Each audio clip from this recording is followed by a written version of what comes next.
All right, you're almost done with Module B. You're done assessing your own teaching, and now that you know where you want to grow, you're going to go see 2 colleagues, at least 2. I have found that you can cram in 3 observations, but 2 is probably the magic number. You can do that at your own school site or at another school site or a combination of those.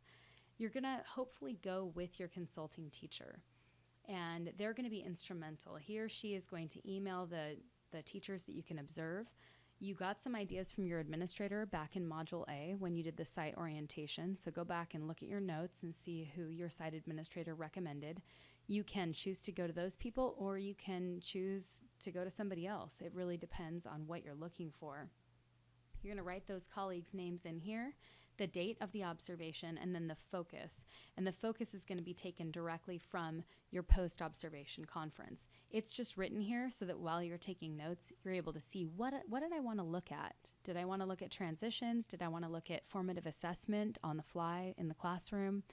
And then you're going to be filling in wherever you see power standards. All of these lines will not be filled out because in one lesson, you're probably not going to be hitting every single focus, every single power standard.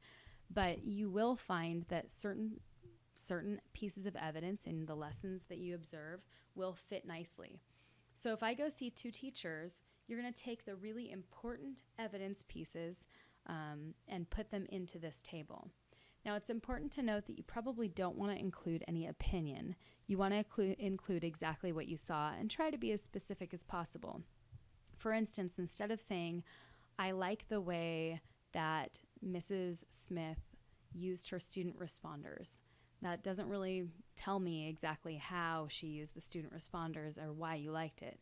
You want to say specifically, Mrs. Smith had her students come up and retrieve student responders from a clear shoe hanger from the front of the classroom and played a 30-second song clip, and all students were able to get their responder and return to their seat in 30 seconds.